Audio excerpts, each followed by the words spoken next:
fregala. Dai Maria. Ecco. Sì, dai, viva. Via, vai. Viva, dai. Confusione totale. Un cincin con figli e nuore per festeggiare un compleanno importante, 100 anni. Maria Gianna taglia il traguardo del secolo, circondata dall'affetto dei familiari, con gli auguri del sindaco del suo paese, Ponte di Piave, Paola Roma, che le consegna un mazzo di fiori. La signora Maria racconta la sua vita non certo facile, il duro lavoro e le ristrettezze economiche. Di bello ho fatto poco.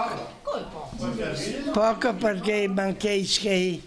Si commuove più volte quando ricorda la malattia del marito e poi il dolore per la morte del compagno di una vita e delle amate sorelle.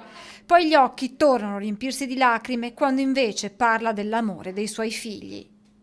Mi ringrazio il Signore dei miei figli perché non mi fa mancare niente.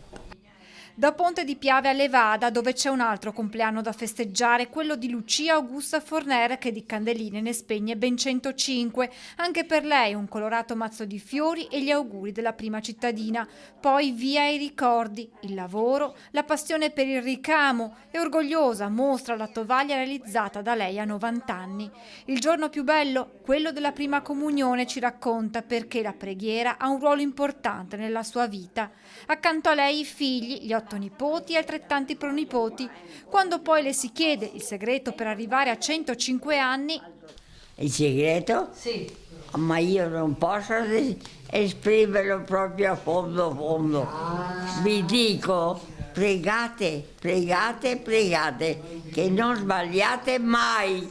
Un consiglio arriva anche per i più giovani. Invece di avere rabbia, avevo gioia.